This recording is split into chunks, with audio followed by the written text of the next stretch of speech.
오늘 하나님의 소원이라는 제목입니다. 이번 주간 오늘 본문의 말씀만 묵상해도 하나님의 중요한 축복과 또 응답을 받게 될 줄로 확신합니다. 우리는 사실과 현실과 진실을 알기 원합니다. 그런데 그게 맞는 것 같지만 틀린 겁니다. 틀린 거를 자꾸 붙잡고 맞는 것처럼 살려니까 이상한 방향으로 나아가는 것입니다. 사실도 현실도 진실도 다 중요하지만 그것보다 더 중요한 것이 영적인 사실입니다. 틀린 것 같지만 완전히 아닌 것 같지만 그게 정확한 답이요. 그 부분 속에 저와 여러분들의 영의 눈이 열릴 줄 믿습니다. 안 그러면 도무지 이해할 수가 없어요. 받아들이지도 못해요. 말해도 못 깨달아들어요. 왜 그랬는지 답도 없어요. 그냥 그대로 살아갑니다. 오늘 본문의 말씀에 하나님은 모든 사람이 구원받기를 원하신다. 진리를 아는데 이르기를 원하신다. 라고 말씀합니다. 하나님과 함께 형통케 되어지는 축복이 여러분에게 임하게 될 줄로 믿습니다.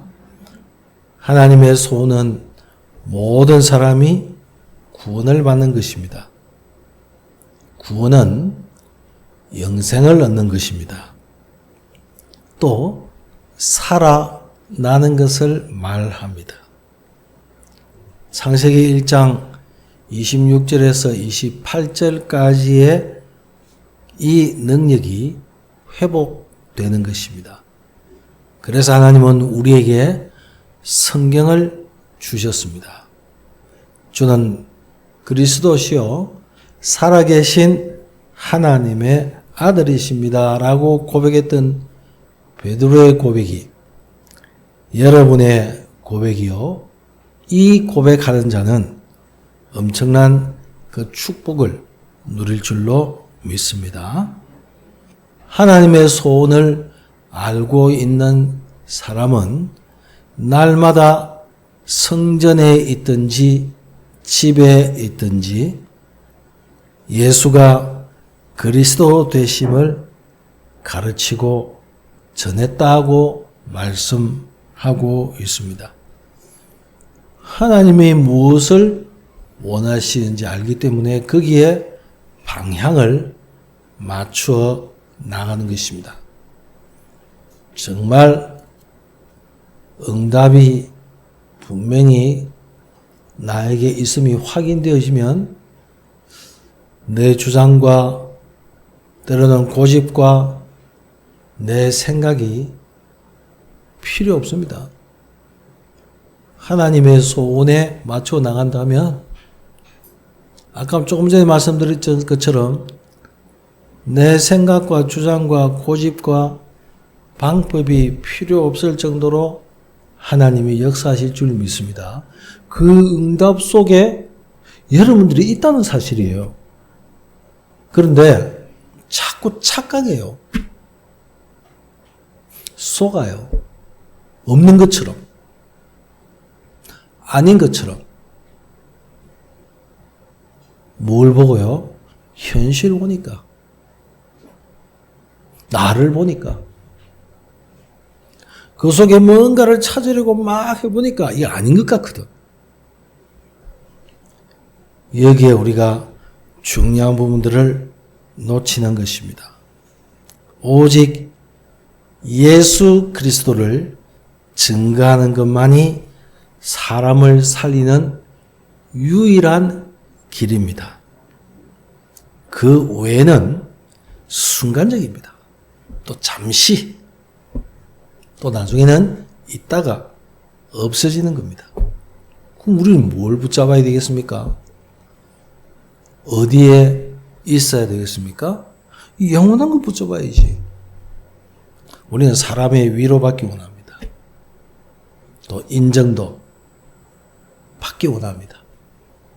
어떤 공동체 속에 내가 속해 있기 원합니다. 우리 가정이라는 공동체 속에 우리가 있기를 원합니다. 그렇지 않으면 자꾸만 소외되는 느낌을 받습니다. 나이가 자꾸 들어갈수록 느끼는 건 감정이 뭔지 아세요? 제가요. 뭔가 섭섭하고 서운하고 그래요. 여러분 안 그렇죠? 저만 그런가 보대요. 가족끼리 같이 식사를 하고 같이 이렇게 가서 밥을 먹으러 가는데 나만 빼놓고 가. 그러면 어째요? 뭔가 섭섭해. 저끼리 연락하고 말이야. 저끼리 가고. 나도 내 혼자 가서 어디 가서 맛있는 거 먹으면 되잖아. 우리 그래요, 자꾸만. 그래서 사람들은요, 어디에 속해 있기 원해. 여러분들이 예수 그리스도께 속해 있고 하나님의 말씀에 속해 있다면 그 속에서의 재미와 기쁨과 그 즐거움을 거기에서 누릴 줄로 믿습니다. 우리가 살아가면 갈수록 자꾸만 내 자신에 대해서 존재 가치가요, 자꾸만 다른 데로 흘러가는 것 같아요. 그래서 정말 복음이 필요한 사람들이 이 땅에 얼마나 많은지 아십니까? 그리스도가 필요한데 그 그리스도를 말해줄 사람이 없단 말이에요. 예수 그리스도의 십자가의 보혈로 재앙과 저주와 흑암과 운명을 바꿀 수 있는 그 비밀을 우리가 알고 있다면, 그것을 가지고 있다면 반드시 그 사람을 살리는 길이 이것이라면 우리는 얼마나 놀라운 그런 축복 속에 있습니까? 예수 그리스도를 증거하는 것만이 사람을 살리는 유일한 길임을 아는 것이 바로 하나님이 원하시는 것입니다. 하나님이 원하시는 사람입니다. 하나님이 필요로 하는 사람. 하나님이 사용하시는 사람. 하나님의 비밀을 가지고 있는 사람입니다. 하나님께 끝까지 쓰임받는 사람이 바로 이 비밀 속에 있는 사람입니다. 여러분 자신이 그 사실을 분명히 알고 있어야 합니다. 내가 예수 그리스도의 보배로운 피로 십자가에서 내 인생의 모든 문제를 해결하심이 사실로 믿어진다면 불신자 같은 그런 삶은 아니에요. 고민하고 걱정해하고 불안해하고 어떤 때는 답답해서 미칠 것 같고 누가 나를 알아주지 않냐 두리번거리고 내 자신을 나타내려고 막 애쓰는 그런 삶이 얼마나 피곤하고 얼마나 힘들어요. 그런 사람들이 거의 대부분입니다. 100%는 아니지만 거의 대부분이에요. 우리가 이 시간에 함께 예배드림을 통해서 우리의 가지고 있는 우리의 숨은 부분이 하나님이 해주시는 말씀이 아닌 부분이 나를 점령하고 주의 능력으로 살아가야 될 우리가 자꾸만 딴 곳을 향해 가는 부분들이 제대로 회복되고 치유되어지기를 주 예수 그리스도 이름으로 축복합니다. 그 은혜를 힘입어 성경에는 그렇게 말합니다. 주님 앞에 담대하게 나아갈지니라고 말씀하고 있습니다. 우리가 여호와를 알되 힘써 여호와를 알자라고 성경은 기록하고 있습니다. 내가 관심 있는 부분이라면 나는 거기에 공부합니다. 내가 몸이 어디 아프면요. 이거 의사한테 찾아가기 전에 요즘에는 얼마나 좋아요. 요즘에는 핸드폰 있죠. 핸드폰 딱 해가지고요. 유튜브에 들어가가지고 내가 지금 어디가 아프다고 딱 치면요. 쫙 나와요, 그냥. 아, 이게 그렇구나. 그러면 맞는 병원에 찾아가면 돼. 얼마나 좋은 시절인지 몰라요. 식물도요. 이 식물이 무슨 식물인지 모르잖아요. 뭐 어떻게 기르려야 될지 모를 때 사진 찍어가지고 그 앱 속에 들어가면요. 사진 찍어놓으면 그것은 나와요. 여기 이름이 뭐라. 어떻게 키우면 된다는 거. 분갈이는 어떻게 하면 되는지. 번식은 어떻게 하면 되는지. 다 나와, 다 나와. 우리가 하나님이 주시는 그 은혜와 그 축복 속에 우리 자신은 이 꽃보다도 식물보다도 못할까요? 우리가 문제가 있으면 문제를 해결하려고 합니다. 당연하죠. 하나님은 우리 안고 섬을 하시고 멀리서도 나의 생각을 감찰하시고 우리와 함께 하신다고 말씀하고 있습니다. 그게 내 것이 돼야 돼요. 그게 나와 이렇게 밀착이 돼야 돼요. 여러분이 접착제를 가지고 나무하고 이렇게 붙일 때요. 어떻게 붙입니까? 지저분한 거 전부 다 싹 갈고요.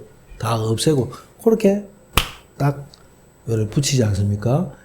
그 사이에 불순물이 없도록 제대로 붙는 데에 붙지 못하게 하는 그 부분들은 깨끗하게 해야 제대로 붙어. 그래야 다음에 안 떨어지죠.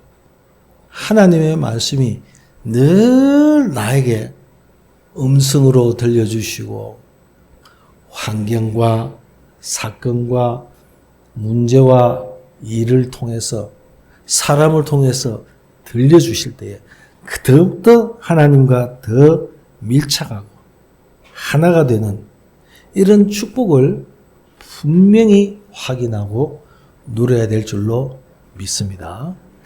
마귀는 이간질하는 자입니다. 마귀는 분리합니다. 무엇을 분리합니까? 하나님의 말씀과 나를 분리시켜요. 하나님의 은혜와 나를 자꾸 분리시켜요. 무엇으로요? 현실 통해서. 문제를 통해서. 진실을 찾는 그걸 통해서.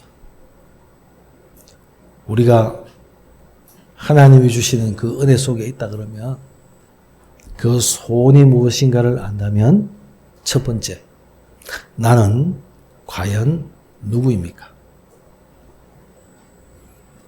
나는 하나님의 소원을 이룰 자임을 믿습니다. 한번 따라 합시다. 나는 하나님의 소원을 이룰 자입니다. 아멘.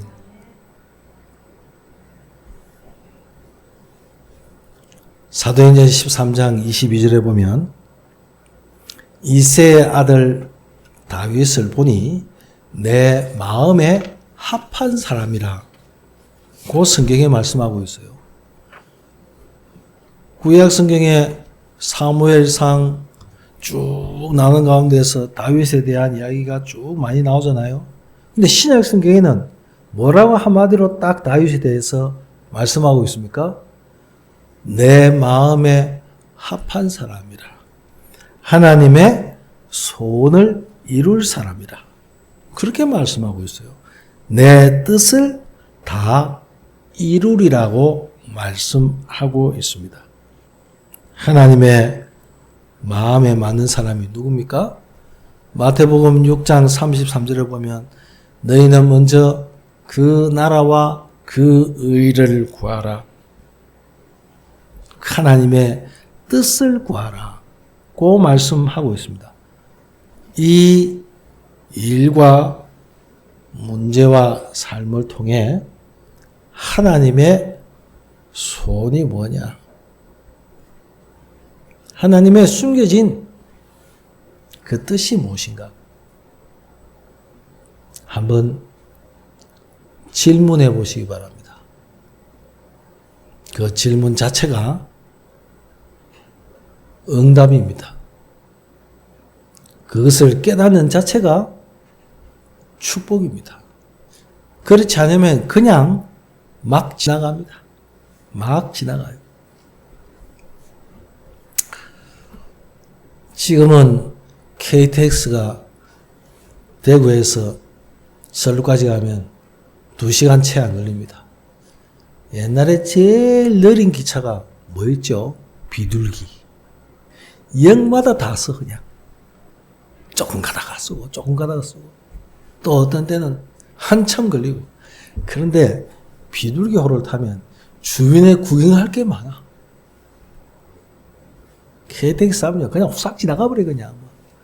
어디가 모르게 그냥 서울 조금만 눈 뜨고 눈 감고 뜨면 그냥 와 있어. 여러분 빨리 가는 것만 좋은 거 아닙니다. 많은 결과를 내고 효과를 내는 것, 그것이 중요한 거 아닙니다. 제대로 뭔가를 알고 보고 그 일을 이룰 사람과 그렇지 않고 눈에 보이는 걸 향해서 막 달려가는 것과는 분명히 다릅니다.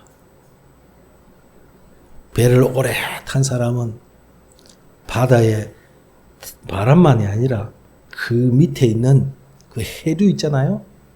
바다의 밑에 보이지 않는 그 바다의 밑에 흐름도 파악하고 그 모든 바람도 파도도 전부 보면서 나아간다고 합니다. 그래야 사고가 나요. 암초가 어디에 있는지 기후가 어떤지 그거 다 보고 가잖아요. 하나님은 여러분들을 인도하실 때에 어떻겠습니까? 그 모든 것들을 아시는 하나님이 여러분들을 한 걸음씩 한 걸음씩 인도해 나가시는 그 축복 속에 여러분들이 있음을 믿습니다. 반드시 한번 질문해 보세요. 과연 내가 하나님의 나라와 그의 뜻을 구하는 그 속에 내가 있는지 확인해 보시기 바랍니다. 복음을 전하는 전도자는 하나님의 마음에 합한 자입니다. 하나님의 뜻을 이룰 자임을 믿습니다. 그것을요, 여러분들이 언약으로 딱 가지고 계세요. 가지고요. 아까 전도사님이 얘기했잖아요. 그 주위에 있는 사람들이 뭔 소리를 할 때 가만히 있으면서 언젠가는 답을 딱 줄 때가 있어요. 하나님이 여러분의 현장에도 주변에도 마찬가지입니다. 두 번째입니다. 그러면 무엇을 가지고 하나님의 뜻을 이루면 좋겠습니까? 오직 하나님의 능력으로 성령의 역사로 이룰 줄로 믿습니다. 우리는 연약합니다. 또 불완전합니다. 부정한 것도 많습니다. 그래서 하나님의 능력으로 성령의 역사로 하나님의 뜻을 소원을 이룰 줄로 믿습니다. 예수 그리스도를 영접한 사람에게 보혜사 성령을 보내주셨다고 말씀합니다. 우리에게 모든 것을 생각나게 하고 가르치시고 지키시고 인도하시겠다고 말씀합니다. 전능하신 하나님이 나에게 하나님의 소원을 마음에 품게 하사 하나님의 그 계획을 이루시도록 생각나야 돼요. 여러분이 들었던 주님의 말씀이 생각나야 돼. 근데 생각이 안 나는데 어떡해. 다 잊어버리는데. 근데 그걸 성령께서 생각나게 하신대요. 언제 생각나게 하십니까? 기도할 때.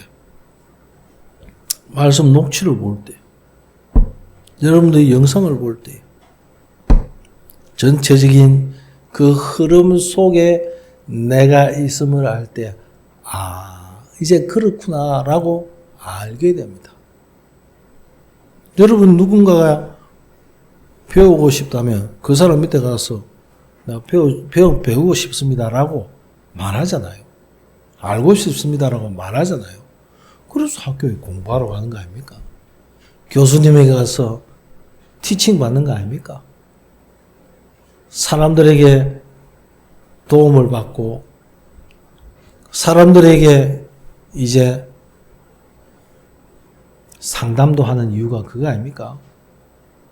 그런데 우리 하나님의 성령께서는 우리의 상담자 되시고 보호자 되시고 치료자 되시고 능력이 되심을 믿습니다. 여러분 어디 가서 상담 받으려면요 공짜로 합니까? 공짜로 안 해요. 상담 받으려면요 돈 많이 줘야 돼. 돈 얼마 주는지 아십니까?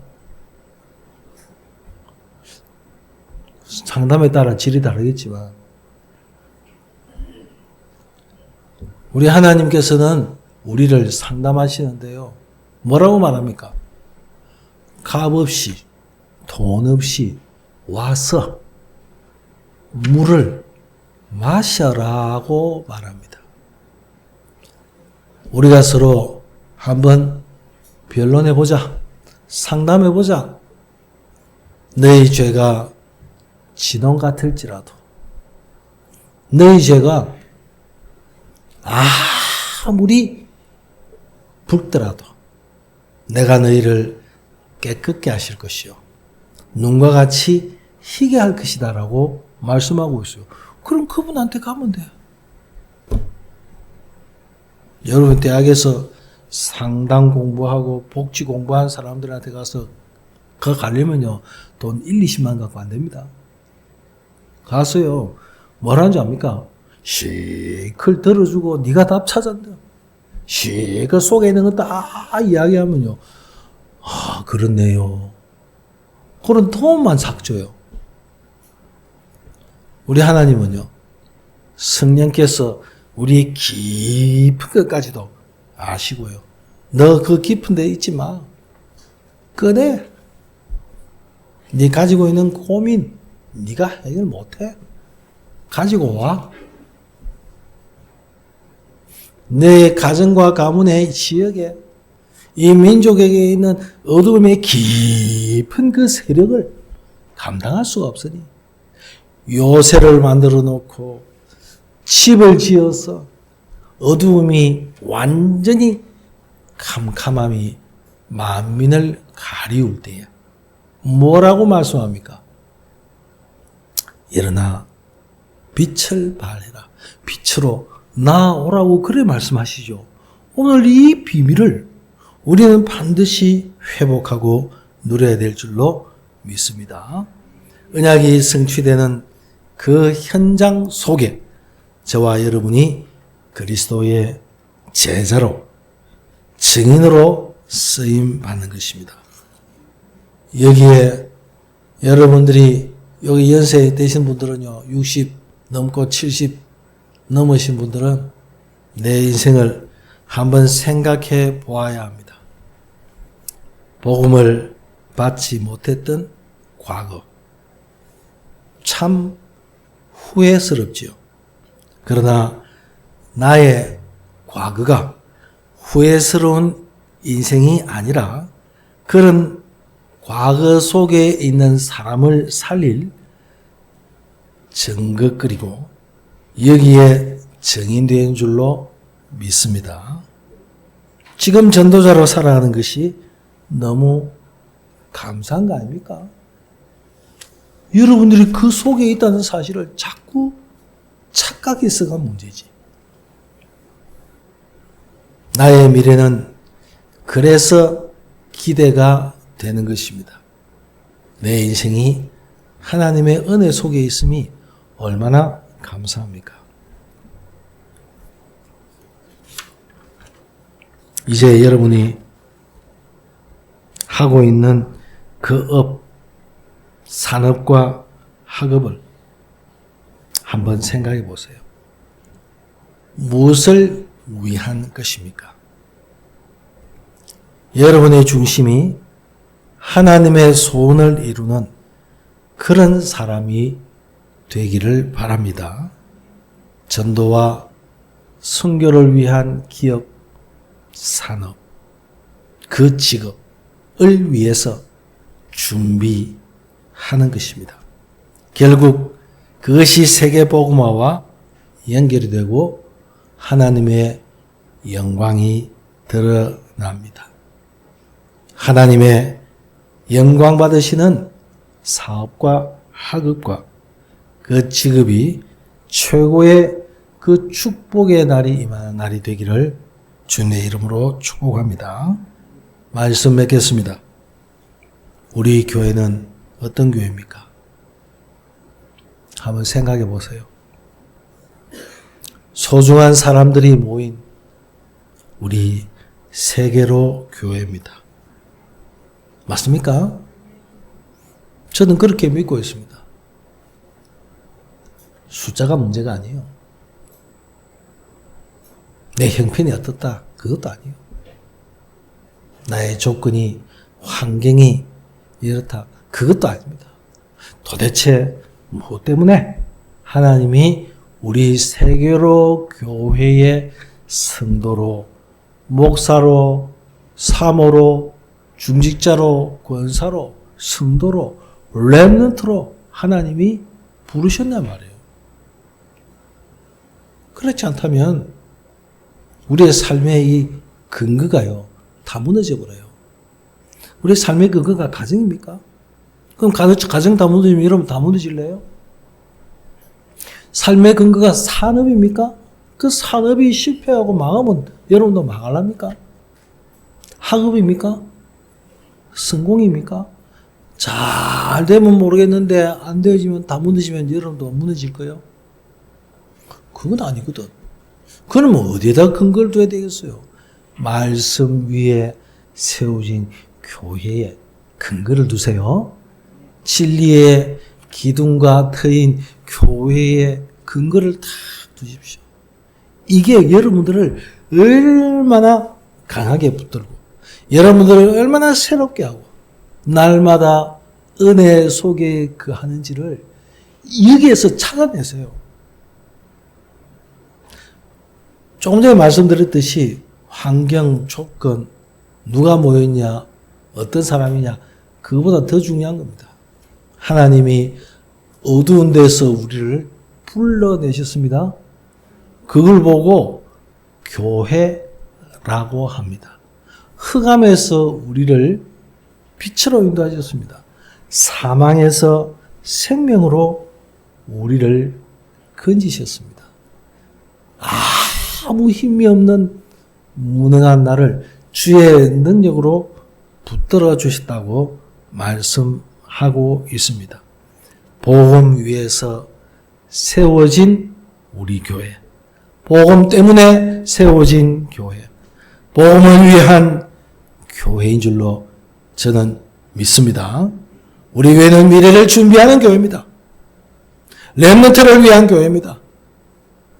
미래의 재앙을 막는 그런 교회입니다. 작으나 연약해 보이나 바로 그렇습니다. 우리 교회 공동체뿐 아니라 여러분 한 사람 한 사람이 그래요. 마귀는요, 우리 한 사람 한 사람을 자꾸 약하게 만들어요. 딱 위축되게 만들어요. 아무것도 못하게 만들어요. 왜요? 그래야 지가 지배하거든. 꼼짝 못하거든. 시키는 대로 그대로 해야 되거든. 어떻게 위협하는지 아세요? 죽이겠다 합니다.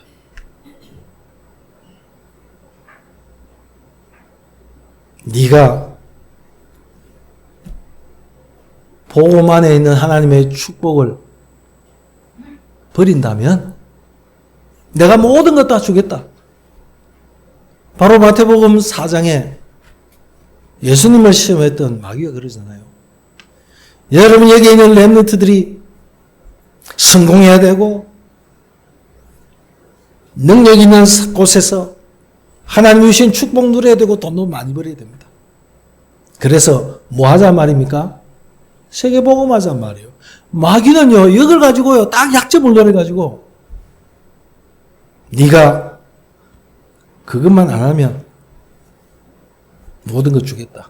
그렇지 않으면 죽이겠다고 합니다. 망하게 했다고 합니다. 망하게 하겠다고. 죽이겠다고. 너를 실패하겠다고. 너를 어두움 속으로 끌어가겠다고 자꾸 그렇게 속삭여요. 여러분은 안 그렇겠죠? 영적으로 힘이 없는 사람과 복음의 비밀을 모르는 사람은 그 속에서 평생 끌려다녀요. 비참하게 살아가요. 어찌할 바를 몰라가지고 막 발부둥칩니다. 마치 말할 수 없는 그 고통 속에서 말을 하고 싶은데 말이 안 나오는 그 속에서 살아갑니다. 발악합니다. 이들을 여러분 그냥 두시겠습니까? 하나님은 모든 사람이 구원받기를 원하는데 내 가장 가까이 있는 사람부터 저 멀리 있는 사람까지 하나님은 구원받기를 원합니다. 아무리 미운 사람도 원수 같은 사람도 하나님은 그렇게 되기를 원합니다. 그런데 우리는 그것을요 다 차단하고 있잖아요. 나에게 이렇게 됐기 때문에, 나에게 이런 어려움을 갖다 줬기 때문에, 나에게 이런 곤란한 일과 여러 가지 상황이 지금 있는 상황과 비교해서 너무 고통스럽기 때문에 우리가 다 차단하고 있지 않습니까? 그 차단된 부분들 바리케이트 다 걷어내십시오. 막힌 부분 다 여세요. 우리나라도 몇 년 전부터 아파트마다 전부 벽 다 허물고 그랬죠. 너무 벽이 해가지고 너무 혐오감 느낀다고. 벽 다 허물어버린 데가 많잖아요. 그래 어떻습니까? 자유롭게 오가고 얼마나 편해요. 하나님은 우리를 구원하심에 대해서 하나님과 나 사이에 모든 벽을 다 허물으셨습니다. 화목 제물로 오셨습니다. 함부로 지성소에 들어가서 예배 못 드리는 그 구약시대 때에 대제사장만 가서 자기의 죄를 속죄하고 백성들을 위해서 예배하고 기도했던 그 은밀하고 거룩한 그 장소에 아무나 거기에 가면 즉사해버리는 그 장소에서 위에서부터 땅으로 그 모든 휘장이, 그 두꺼운 천이 다 갈라졌다는 사실입니다. 새롭고 산 길을 여셨다는 겁니다. 그런 축복을 누릴 곳이 어디라고요? 교회요. 바로 여러분인 줄로 믿습니다. 5대양 6대조와 237, 5천 그 종족을 살리는 그런 교회. 여기에 우리를 렘넌트로, 목사로, 사모로, 권사로, 집사로, 장로로, 선생님으로, 렘넌트로 부르셨습니다. 그래서 여러분은 너무 소중한 사람이요. 하나님이 주신 축복을 누릴 그런 사람인 줄로 저는 확신합니다. 우리 다 같이 한번 기도합시다. 주님, 나를 통해 하나님의 소원이 이루어지게 하옵소서. 그 하나님의 소원이 오늘 말씀 속에서, 말씀을 통해서 깨닫게 됨을 감사합니다. 여기에 나에게 증인되도록 증거를 주옵소서. 같이 한번 동성으로 기도드립니다. 살아계신 하나님의 은혜가